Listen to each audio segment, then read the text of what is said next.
오늘 혼자 있고 싶은데 외로운 건 싫어 라는 제목으로 하나님 말씀 증거하겠습니다.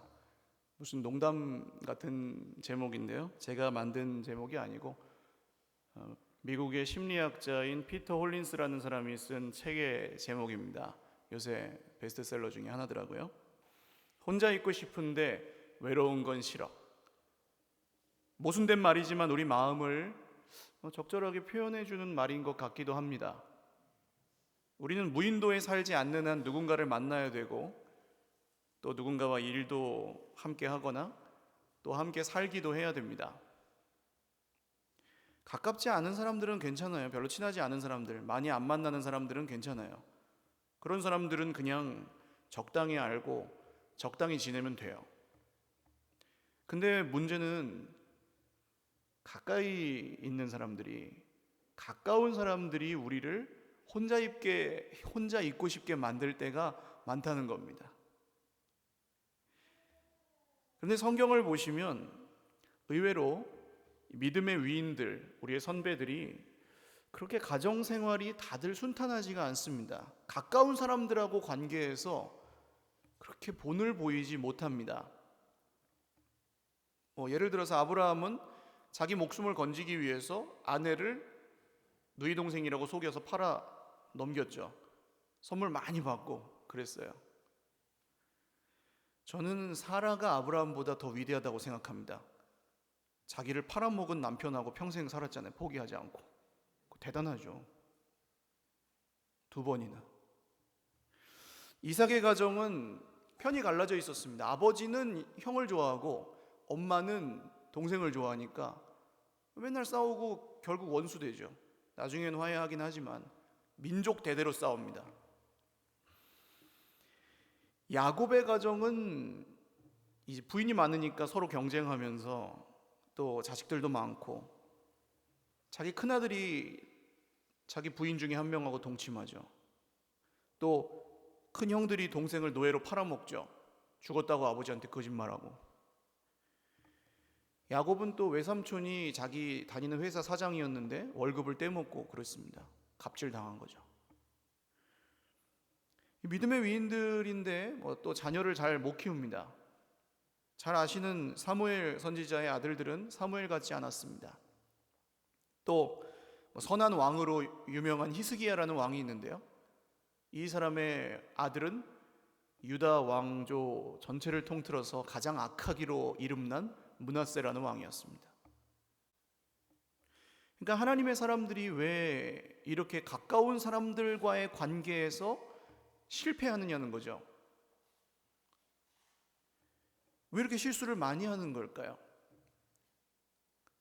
이해할 수 없습니다.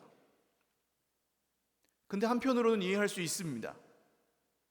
우리도 예수님을 믿는데 같은 문제를 늘 겪죠.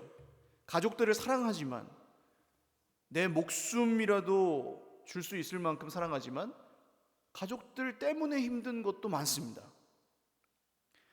아이들에게 목숨을 줄 만큼 사랑하는데 아이들 때문에 목숨을 잃을 만큼 힘듭니다. 직장에 가면 매일 만나야 되는데 너무 안 맞는 사람이 있습니다.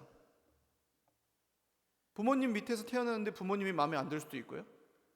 내 자녀인데 내 말을 안 들어서 힘들 수도 있고요. 형제 자매로 태어났는데 여러 가지 문제로 오해하거나 다투어서 서로 안 보고 살기도 하고요. 그럴 때 사실 우리 마음은 힘들다는 말로도 다 표현을 못해요. 불쌍해요. 어떻게 해결이 안 되잖아요. 특히 부부관계, 결혼하신 분들은 다 아시지 않습니까? 오늘 본문에도 그렇게 불쌍한 사람들이 나옵니다. 오늘은 부부인데요, 다윗이라는 남자와 미갈이라는 여자입니다. 두 사람은 사랑을 했습니다. 아주 뜨겁게 사랑했습니다. 다윗은 이 여인을 결혼하기 위해서 목숨을 걸고 전쟁에 나가가지고 200명의 적을 죽였습니다. 미갈은, 이 부인은 자기 남편 다윗을 죽이려는 아버지 사울의 흉계로부터 남편을 지키기 위해서 목숨을 겁니다.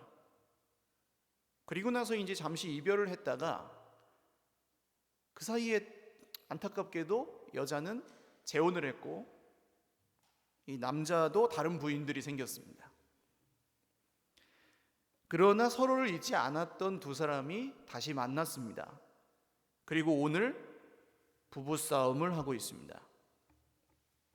다윗은 왕이 되자마자 제일 먼저 한 일이 뭐냐 하면 하나님의 언약궤를 예루살렘 성으로 가지고 오는 것이었습니다. 그 언약궤 속에는 모세가 하나님께 받았던 십계명 돌판 말씀이 들어있었어요. 그게 왜 예루살렘에 없느냐? 전에 전쟁에 갖고 나갔다가 빼앗겼습니다. 그걸 찾아가지고 이제 다윗이 자기가 왕이 되고 나서 가장 중요한 일을 생각하고 그걸 했습니다. 온 나라가 기뻐하고 환호했습니다. 하나님의 말씀이 제자리를 찾으면 우리나라가 잘 살게 될 거 아니에요. 그러니까 다 기뻐하고 환호하고 하나님이 우리와 함께 하신다 하면서 막 축제를 벌였습니다. 다윗은 너무 기쁜 나머지 자기 옷을 훌훌 벗어 던지고 사람 신경 하나도 안 쓰고 하나님 앞에서 막 춤을 추었습니다. 너무 기뻐가지고 너무 행복해가지고 하나님 앞에서. 근데 온 나라가 행복한데 기쁘지 않은 사람이 한 명 있었습니다. 바로 미갈입니다. 다윗은 너무 기뻐서 집에 돌아왔습니다. 근데 창문에서 내려다보던 이 미갈이 다윗을 맞이하면서, 사실은 다윗은 어땠을까요? 여러분, 뭐 남편이든 아내든 밖에서 일을 하거나 뭘 좋은 일이 생겼는데 딱 가가지고 제일 먼저 누구랑 얘기하고 싶어요? 근데 배우자랑 얘기하고 싶잖아요. 그래가지고 와 여보 들어봐 하고 딱 얘기를 시작하는데 찬물을 그냥 쫙 끼얹는 거예요. 오늘 그랬습니다. 다윗은 이 대단한 성공에 대해서, 업적에 대해서 사랑하는 부인과 이야기를 나누고 싶었는데 여인은 남편에게 핀잔을 줍니다. 막말을 던집니다. 20절 같이 읽겠습니다. 시작. 다윗이 자기의 가족에게 축복하러 돌아오매 사울의 딸 미갈이 나와서 다윗을 맞으며 이르되 이스라엘 왕이 오늘 어떻게 영화로우신지 방탕한 자가 염치 없이 자기의 몸을 드러내는 것처럼 오늘 그의 신복의 계집종의 눈앞에서 몸을 드러내셨도다 하니. 마음에 든다는 거야? 안 든다는 거예요? 마음에 안 들어요. 찬물을 그냥 쫙 막 신나가지고 들어온 남편에게 소금을 쫙. 그러니까 오는 말이 고와야 가는 말이 고운데 남편도 마찬가지로 화를 내면서 막말을 합니다. 21절과 22절 읽겠습니다. 21절이요. 다윗이 미갈에게 이르되 이는 여호와 앞에서 한 것이니라. 그가 네 아버지와 그의 온 집을 버리시고 나를 택하사 나를 여호와의 백성 이스라엘의 주권자로 삼으셨으니 내가 여호와 앞에서 뛰놀리라. 내가 이보다 더 낮아져서 스스로 천하게 보일지라도 네가 말한 바 계집종에게는 내가 높임을 받으리라 한지라. 아니, 이 말씀 전에도 보셨죠? 다윗이 여기서 잘못한 게 뭡니까? 다윗은 하나님 앞에서 하고 미갈은 믿음이 없어서 그런 거지 라고 생각하실 수도 있는데, 잘 보시면 다윗이 기분이 되게 나쁜 걸 느끼실 수 있습니다. 되게 나빠요, 기분이.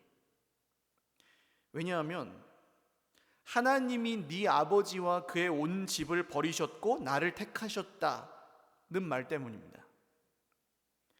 다윗이 미갈하고 같이 살려면, 같이 살고 싶으면 절대로 하지 말아야 되는 말이 있습니다.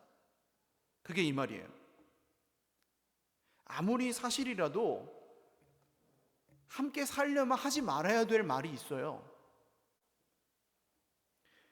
뭐 부부간에는 뭐 이혼하자 이런 말 자꾸 하시면 안 돼요. 자꾸 하면은 약발 떨어져요. 미갈은 얼마 전에 아버지와 오빠가 비참하게 죽었습니다. 온 나라를 떵떵거리면서 다스리던 왕가가 순식간에 망했습니다. 그 미갈은 재혼했던 남편이 울면서 막 따라오는데 그걸 뿌리치고 마치 물건처럼, 짐짝처럼 여기 와 있습니다. 다윗한테 돌아왔죠.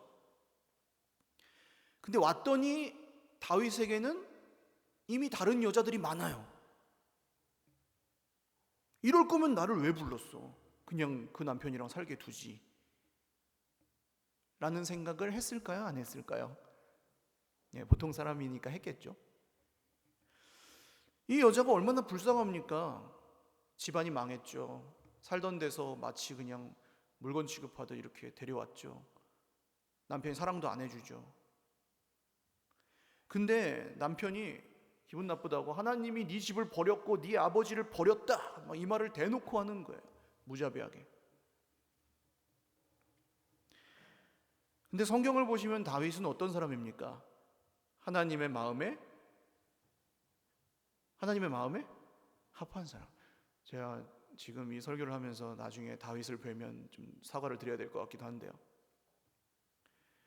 하나님의 마음에 합한 사람이 왜 이러는 걸까요?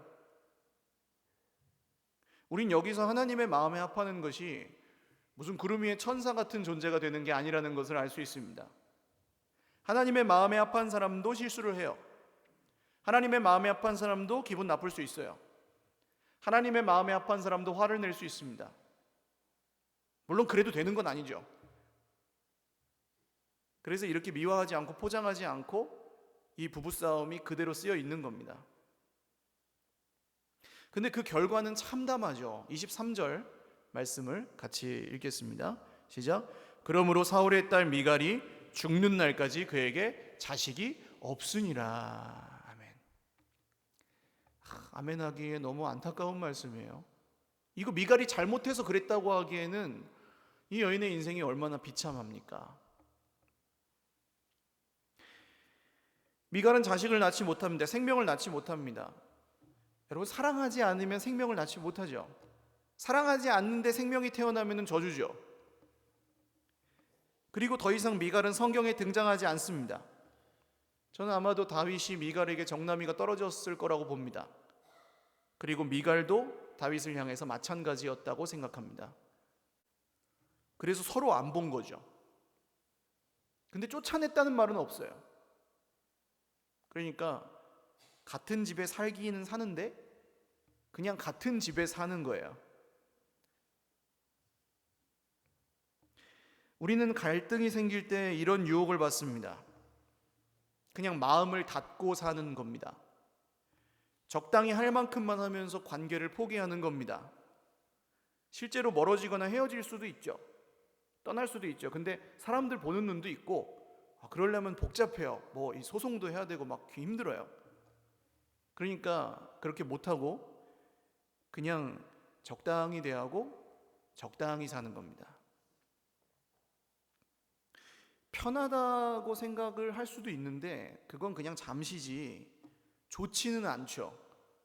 행복하지 않습니다. 그렇게 살면. 근데 부부간에만 그런가요? 자녀들도 가출을 해요. 이럴 때 가출하는 거예요. 힘드니까. 부모님들이 자녀를 쫓아내기도 해요. 학대하기도 합니다. 힘드니까. 가정에서만 그렇습니까? 직장에서도 그럴 수 있고요.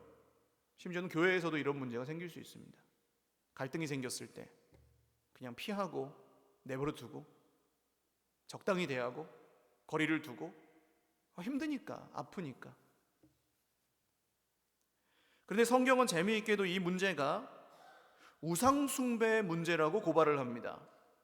사울이 다윗을 죽이려고 했을 때 결혼 초반에 미갈은 다윗을 피신을 시키면서 이런 행동을 합니다.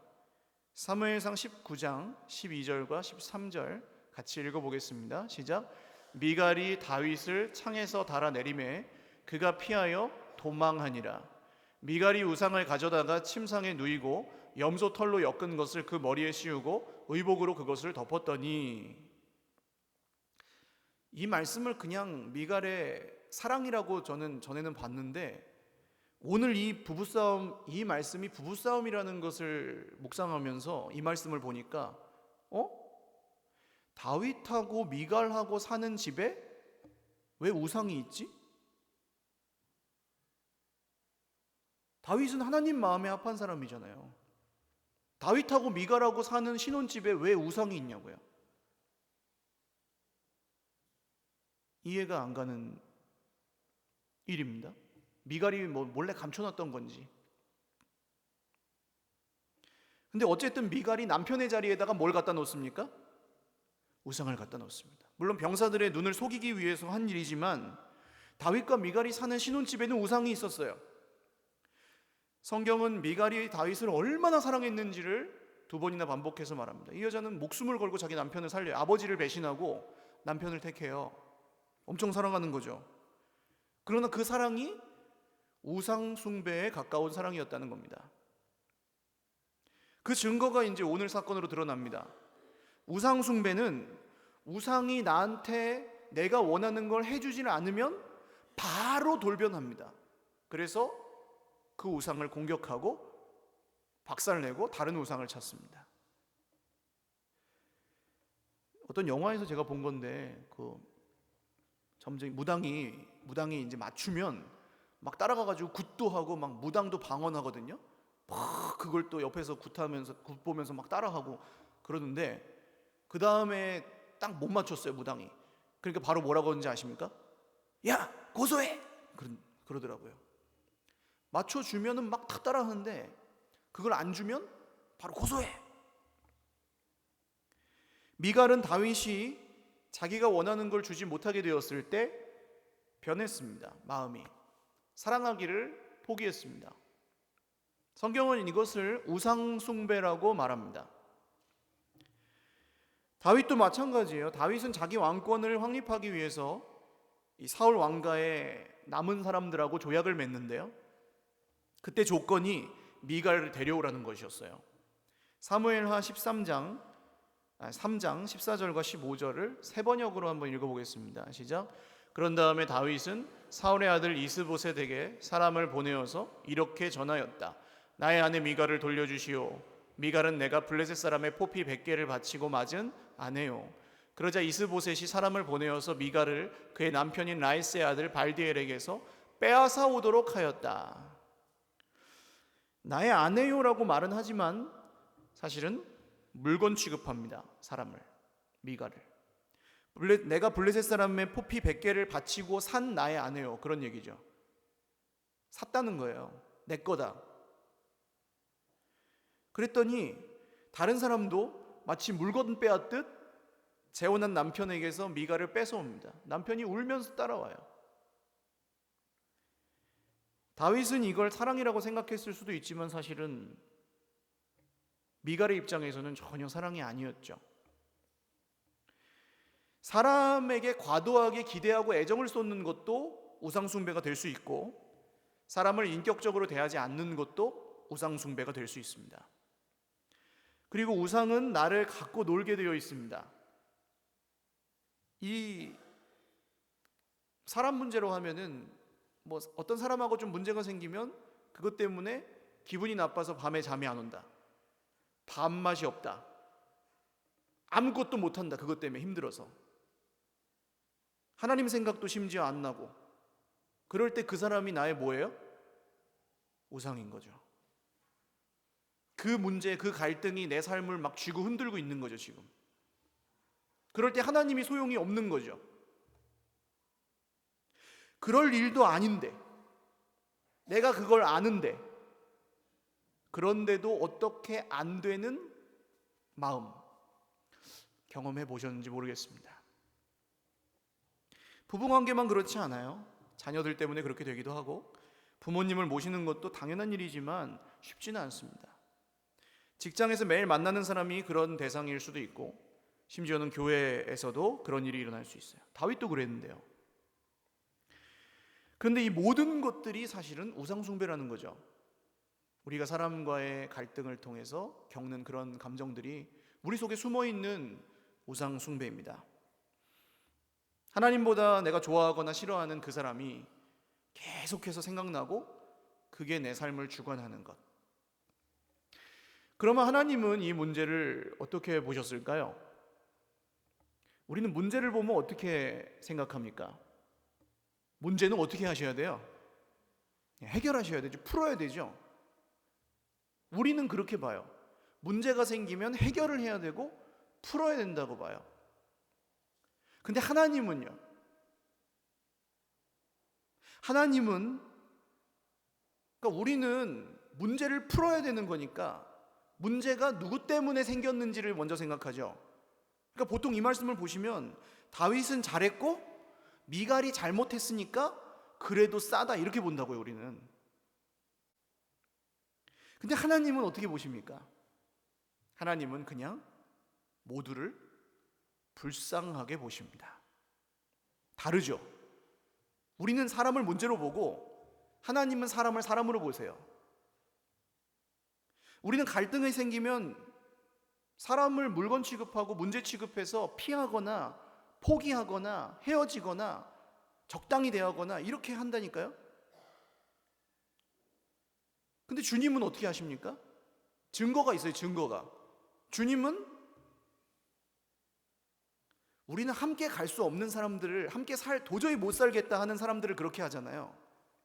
근데 주님은 그런 우리를, 하나님과 함께 살 수 없는 우리를 찾아오셔서 우리와 함께 해 주셨습니다. 지금도 함께 해주고 계십니다. 앞으로도 함께 하실 것입니다. 그러니까 하나님이 보시는 거하고 우리가 보는 거하고 완전히 다르죠. 사람을 문제로 보느냐, 사람을 사람으로 보느냐. 그럼 우리는 이제 이런 어려움을 해결하는 해답이 하나님이 그렇게 하신 일, 그러니까 하나님이 우리와 함께 해주신 그 사실로 인해서 우리가 해답을 찾을 수 있다는 걸 여기서 좀 감을 잡으셔야 됩니다. 하나님이 우리를 어떻게 보시느냐, 어떻게 보시길래 우리와 함께 하실 수 있었느냐라는 거죠. 우리는 지금 함께 못하는 게 문제니까, 사랑하는데 같이 살기 힘든 게 문제니까, 혼자 있고 싶은데 외로운 건 싫으니까. 먼저 여러분, 힘들어서 그렇다는 것을 알아주셔야 됩니다. 힘들어서 그래요, 힘들어서. 제가 어떤 이제 정신과 의사 분이 쓴 글을 요새 좀 즐겨 읽는 글이 있는데, 그 글 시리즈의 내용이, 제목이 남편이 아내에게 하지 말아야 될 말 시리즈입니다. 절대로 하지 말아야 될 말. 그 중에 하나 제가 인상 깊게 본 게 왜 이렇게 화를 내? 입니다. 근데 이제 그 분의 말이 그래요. 여성이 엄마가 아이에게 화를 내는 것은, 생각을 해봐라, 남자도 3일 동안 밤을 새고 밥을 못 먹으면 이 마음이 어떻게 되느냐? 어떻게 돼요, 여러분? 남자나 여자나 막론하고 3일 정도 밥을 안 먹고 잠을 못 자면은 어떻게 될까요? 예민해지는 거예요. 날카로워지죠. 그럼 툭 건드리면 터지는 그런 상태가 되죠. 그러시잖아요. 3일은 관두고 하루만 배고파도 화가 나시잖아요. 남자분들은 더 그렇잖아요. 근데 여성들은 아기를 가졌을 때부터 출산과 양육하는 모든 시간 속에서 거의 이제 잠을 못 잔다는 거죠. 애가 살짝 뒤척거리면 바로 오오오 막 이렇게 하게 되고, 아기가 배고파서 울면은 일어나서 내 팔이 끊어져도 젖을 줘야 되고, 아기랑 같이 있으면 뭐 먹기를 합니까? 밥을 챙겨 먹을 수가 없잖아요. 해 먹을 겨를이 없잖아요. 내려놓으면 우는 걸. 재웠다. 한 2시간 해가 올라가지고 재웠는데 딱 내려놓으면 으악 하잖아요. 근데 화가 안 나겠냐는 겁니다. 그런 상태에서 그냥 괜찮게 살 수 있겠냐는 겁니다. 그러니까 절대로 왜 이렇게 화를 내? 그런 말을 하지 말고, 그냥 화를 내면 왜 또 그래? 야, 내 엄마한테 빨리 잘못했다 그래 하고, 내가 잠깐 볼 테니까 당신 쉬어 하고 그렇게 하라는 거예요. 그러니까 알고 이해가 가니까 그래서 그렇구나. 하나님의 아들이 이 땅 가운데 오신 이유, 우리가 너무 힘들게 살고 있으니까, 너무 힘들게 살고 있으니까 오신 거예요. 사는 게 아닌 것처럼 살고 있으니까 오신 거예요. 사는 게 사는 것 같지 않은데 하나님한테 가요? 안 가잖아요. 그래서 오셨습니다. 할렐루야. 이게 우리 마음을 안 움직일 수가 있냐고요. 이 사실이. 누가 이렇게 해줘요, 우리한테? 나랑 같이 사는 사람도 이렇게 안 해줘요. 하나님만. 그리고 그런 우리를 불쌍히 여기십니다. 할렐루야. 그러니까 옆에 계신 분들 보세요. 한번 쳐다보세요. 가족들도 계시고 하늘 가족들도 계신데요. 괜찮아 보이잖아요. 멀쩡해 보이잖아요. 안 멀쩡해요. 힘들어요. 불쌍해요. 얼마나 불쌍해요. 불쌍하다는 말이 나쁜 말이 아닙니다. 가여워요. 여러분, 세상 가운데 얼마나 많이 실패하고 오셨습니까? 얼마나 많이 거절당하고 오셨습니까? 얼마나 많이 상처 입고 오셨습니까? 하루에도 몇 번을 들으세요, 그런 상처 주는 말을. 어린 시절부터 쌓인 걸로 치면 얼마나 되세요? 그게 내 인생을 얼마나 망가뜨렸습니까? 그 내가 잘못해서 그랬습니까? 그런 것도 아니고 억울하죠. 그러니까 더 불쌍하죠. 먼저 여러분, 예수님 그러시잖아요. 내 이웃을 어떻게 사랑하래요? 예수님이 내 몸과 같이, 네 자신에게 하는 것처럼 이웃을 사랑해라. 그러니까 먼저 자기 자신을 좀 불쌍하게 여겨주십시오. 할렐루야. 밤에 주무실 때 얘기하세요, 나한테. 아이, 참 불쌍하다. 불쌍하다. 애 많이 쓴다. 누가 알아주지도 않는데 뭐 이렇게 뭐 결과가 열매가 드러나지도 않고 확확 좋아지고 그런 것도 아닌데 참 애쓴다. 많이 애쓴다. 말씀해 주세요. 그게 자기 암시가 아니에요. 하나님이 나를 그렇게 보신다는 걸 믿으시기를 바랍니다. 그래서 오셨다니까요. 아니, 개미가 불쌍하다고 개미굴에 들어가 사시는 분이 있어요? 없잖아요. 근데 하나님은 그보다 더 큰 차이가 있는데 우리에게 오셨습니다. 불쌍해서. 우리는 불쌍한 존재들이에요. 이 마음을 일단 좀 아셨으면, 나를 불쌍히 여길 줄 아는 사람은 남도 불쌍히 여기게 됩니다. 불쌍히 여겨주시기를 주님의 이름으로 축원합니다. 병원에 가면, 그러니까 우리 교회는 간호사로 근무하시는 분도 있잖아요. 병원에 가면 환자들이 몸도 아프지만 마음도 굉장히 힘들죠. 몸이 아프니까. 근데 거기서 막 집어 던지고 난동을 부리고 그런 환자들도 간혹 있습니다. 너무 힘드니까, 몸이 너무 아프니까.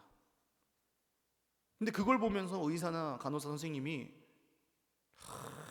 이 진상 환자 이상한 사람이라고 그렇게 하나요? 그리고 치료 안 해주나요? 아니죠. 아파서 그런 거잖아요. 아파서. 불쌍히 여기죠.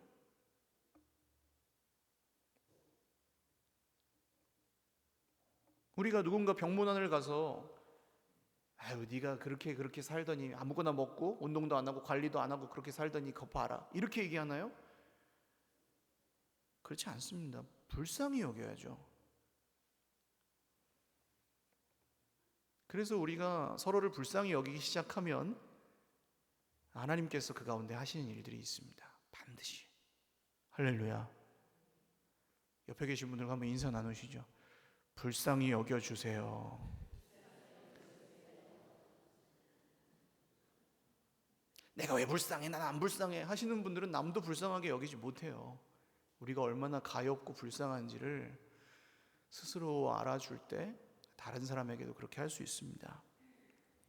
두 번째는, 오늘 너무 이렇게 고통스럽고 힘드니까 다윗도 미갈도 밑바닥이 드러난 겁니다. 그렇죠? 밖에서 이 환호하는 사람들 곁에서는 막 춤추고 예배하고 할 수 있어요. 근데 나를 싫어하는 한 사람 앞에서, 내가 가장 사랑하는 한 사람이 나를 싫어할 때 그 앞에서 춤추지 못해요. 예배하지 못해요.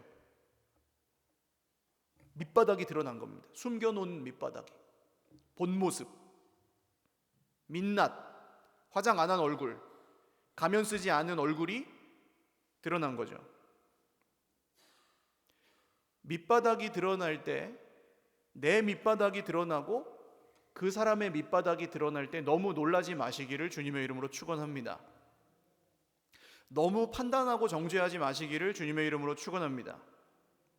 그게 나를 불쌍히 여기는 거고 그 사람을 불쌍히 여기는 거예요. 저런 사람이었어? 그러시면 안 돼요. 그런 사람이에요. 내가 모르는 거지. 근데 이게 안 되거든요. 머리로 알아도. 이 지금 제가 말씀드리는 내용 자체는 모르시는 분이 없을 겁니다. 근데 왜 안 되나요?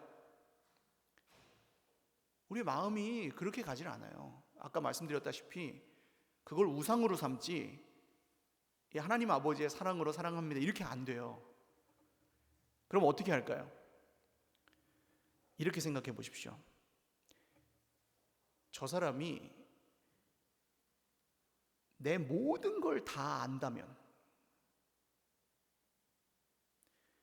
드러나지 않은 것들까지, 그러니까 이런 거죠. 24시간을 한 달 정도 찍어가지고 그 사람한테 보여준다면 내가 사는 걸, 그럼 그 사람 나한테 어떻게 하겠습니까? 지금 나한테 해대는 것보다 더 할까요? 못 할까요? 내가 어떻게 사는지 알아? 그럼 네가 그래. 근데 알면은 어떻게 할까요? 진짜로 알면 더 해요. 더 미워하고 더 판단하고 더 공격해요. 너 이런 사람이었어? 그러면서 여기 속에 있는 것까지 다 보여줘 보세요. 진짜 아무에게도 말하지 않은 그것까지 다 보여줘 보세요. 그 사람한테. 그 사람은 아마 고발할걸요? 그런데 예수님은 그 정도로 아실까요? 모르실까요? 우리를 여기 속에 막 진짜 깊숙한 마음 구석에 숨겨놓은 그것을 아실까요? 모르실까요? 아십니다. 아는데 예수님이 우리 포기해요? 포기하지 않습니다. 예수님이 우리 버렸어요? 버리지 않습니다. 그걸 알고도 임마누엘, 하나님이 함께 계신다. 할렐루야. 그걸 알고도 십자가에 올라가세요. 죽으세요. 그걸 알고도 성도래요.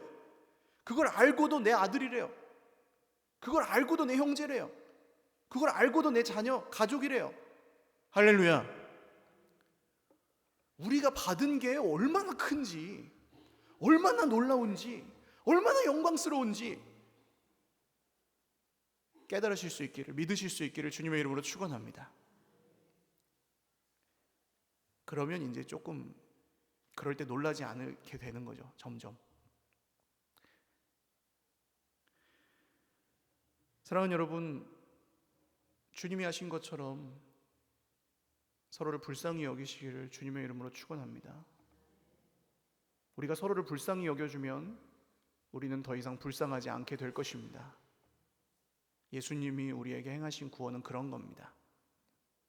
오늘도 수많은 관계 속에서 상처를 받고 포기하고 싶고 도망가고 싶을 때도 많으시겠지만 주 예수님이 세상에 있는 자기 사람들을 사랑하시되 끝까지 사랑하셨던 것처럼 포기하지 않고 사랑하실 수 있기를 주님의 이름으로 축원드립니다.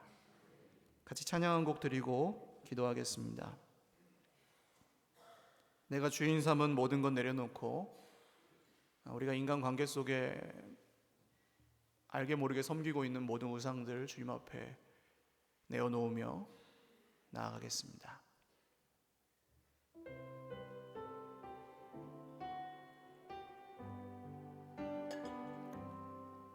내가 주인 삼은 모든 것 내려놓고 내 주 되신 주 앞에 나가 내가 사랑했던 모든 것 내려놓고 주님만 사랑해. 내가 주인 삼은 모든 것 내려놓고 내 주 되신 주 앞에 나가 내가 사랑했던 모든 것 내려놓고 주님만 사랑해. 주 사랑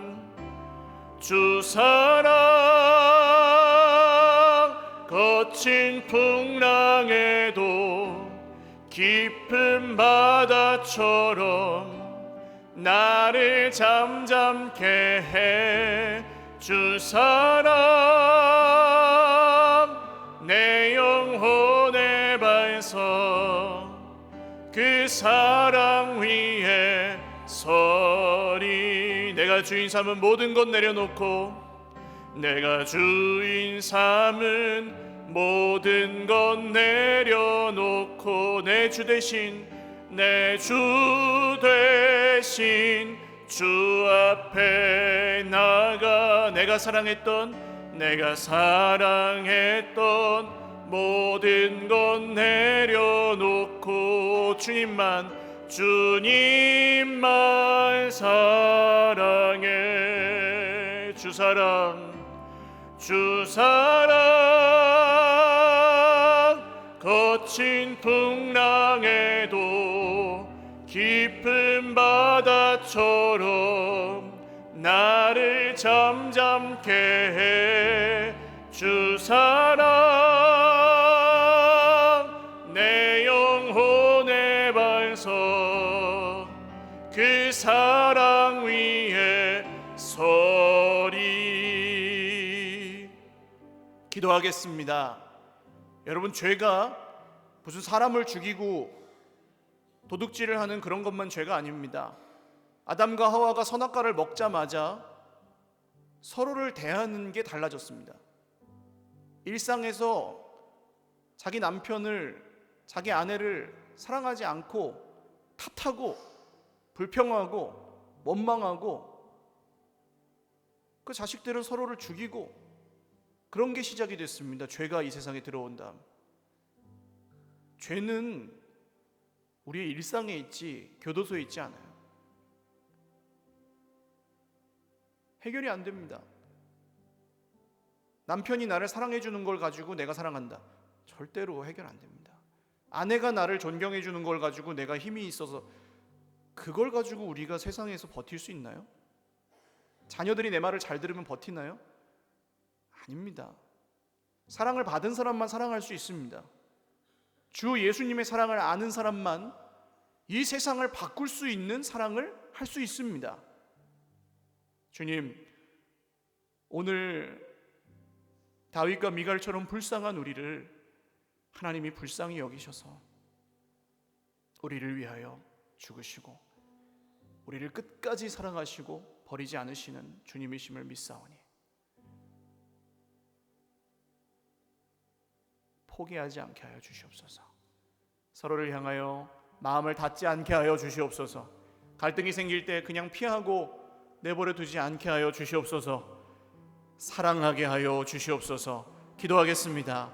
하나님 아버지, 말씀을 기억하며 주님이 우리에게 베푸신 그 사랑을 기억합니다. 사랑받지 못한 사람이 어떻게 사랑을 하겠습니까? 받은 사랑이 얼마나 큰지 모르는데 내가 할 수 있는 사랑도 얼마나 큰지 어떻게 알 수 있겠습니까? 주님, 도와주십시오. 불쌍히 여겨주십시오. 우리가 서로의 본 모습이 드러나고 갈등 상황에서 민낯이 드러날 때 우리가 너무 놀라고 판단하고 정죄하지 않게 하여 주십시오. 미워하지 않게 하여 주십시오. 너무 힘들어서 그런다는 것이 보이게 하여 주십시오. 너무 아파서 그런다는 것이 보이게 하여 주십시오. 그리고 서로를 불쌍하게 여기게, 불쌍히 여기게 하여 주십시오. 하나님, 불쌍합니다. 나도 불쌍하고 내 가까이 있는 그 사람도 불쌍합니다. 우리가 서로를 불쌍히 여기지 않으면 이 땅에 구원도 없고 생명도 없고 행복도 없습니다. 주님, 우리를 불쌍히 여겨주시는 하나님, 우리가 서로를 불쌍히 여길 수 있도록 인도하여 주시옵소서. 그리고 반드시 주님이 회복하시는 것을, 주님이 새롭게 하실 것임을 오늘 이 말씀 가운데 믿게 하시고 우리의 마음이 새로워지게 하여 주시옵소서.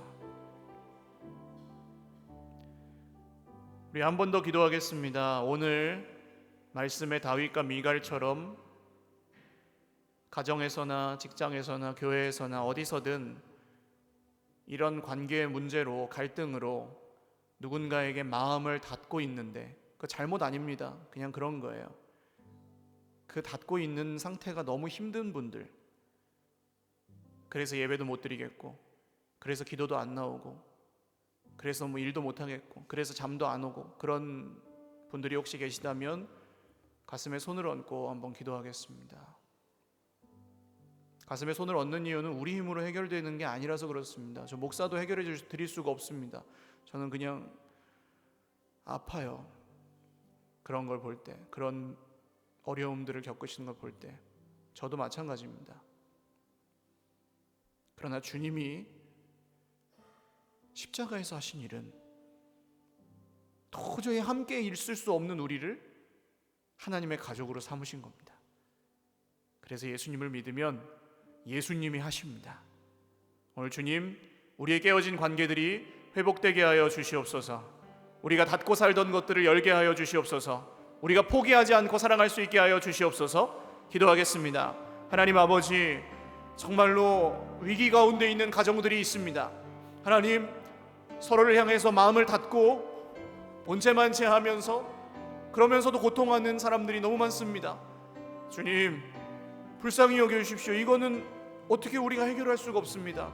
나는 그 사람과 함께 할 수가 없고 정이 떨어졌고 정말 그냥 의리로 남들 보기에 어떻게 할 수 없어서 구조적으로 얽히고 설켜서 그냥 살고 있습니다. 주님, 긍휼히 여겨주십시오. 불쌍히 여겨주십시오. 그냥 살지 않게 하여 주십시오. 되는 대로 살지 않게 하여 주십시오.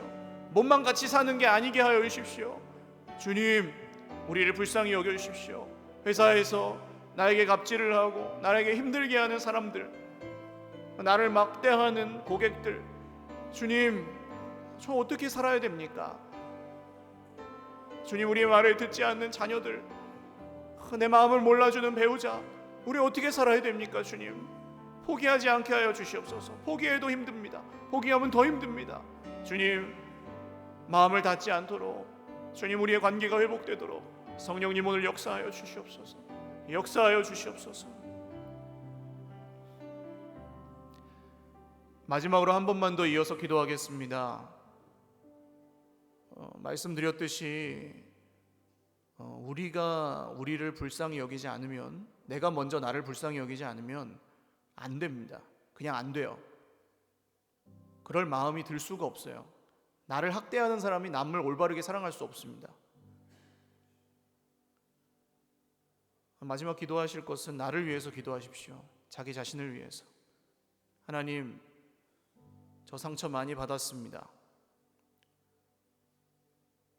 제가 잘못한 것도 있고 제가 이상해서 그런 것도 있겠지만 아픕니다. 하나님이 정말 저를 문제로 여기시지 않는다면, 수많은 피조물 중에 그냥 발에 채이는 먼지 같은 그런 걸로 여기지 않으신다고 성경에 말씀하시는데, 정말 그렇다면 저의 아픈 마음을 알아주십시오. 그리고 치료하여 주십시오. 사람에게 받은 상처, 실패로 받은 상처, 거절당해서 받은 상처, 억울해서 받은 상처, 오늘도 한마디 말 때문에 비수처럼 꽂히는 그런 것들, 이 마음을 위로하여 주십시오. 고쳐주십시오. 간절히 우리 자신을 위해서 마지막으로 한 번 더 기도하겠습니다. 하나님 아버지,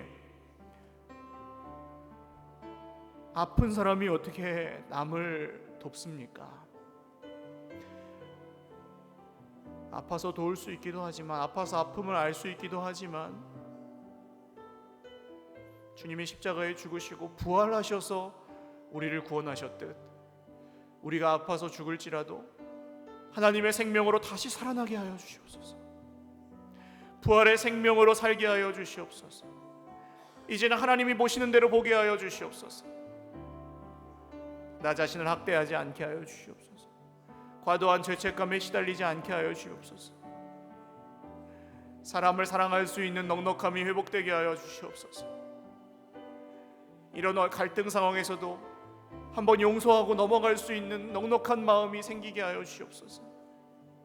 하나님 마음에 합한 사람, 하나님이 기뻐하시는 사람, 하나님의 마음을 품은 사람, 가정을 변화시키고 교회를 변화시키고 일터를 변화시키고 세상을 변화시키는 하나님의 사람,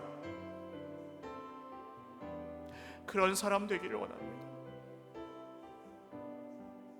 우리의 죄가 우리를 다스리지 못하게 하시고, 우리가 사람과 문제를 우상으로 삼지 않게 하여 주시고, 갈등이 우리의 우상이 되어서 하루 종일 그 갈등과 문제만 곱씹으며 살지 않게 하여 주시옵소서. 우리를 치료하여 주시옵소서.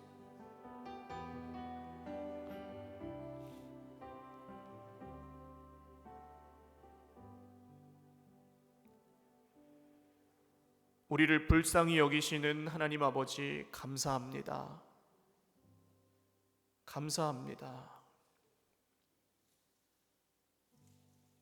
세상 누구도 몰라주는 우리 마음을 알아주신다니 감사합니다. 세상 사람들은 네가 잘못해서 그렇다고, 네가 문제라고 하는데, 주님은 우리를 그냥 불쌍히 보신다니 감사합니다. 우리는 다윗이 될 유혹도 받고 미갈이 될 유혹도 받고, 이렇게 갈등이 생기면 서로 막 퍼붓고 화내고 다른 데서 쌓인 거, 힘들어서 쌓인 것 사람에게 풀면서 남도 힘들게 하고 나도 힘든데, 이런 우리를 밑바닥까지 다 아시면서도 불쌍히 여기시는 하나님, 감사합니다.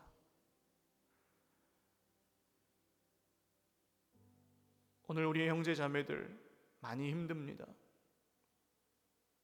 겉으로 드러내지 않을 뿐이지 상처가 많습니다. 말해도 소용없으니 닫고 삽니다. 얘기해도 바뀌지 않으니 자꾸 마음을 닫고 포기하게 됩니다. 안 만나게 됩니다. 사랑하지 않게 됩니다. 그냥 몸만 같이 살고 몸만 와서 있고, 그러는 중에 하나님도 너무 멀리 계신 것 같이 느껴져서 밤마다 눈물 짓고 속상해합니다.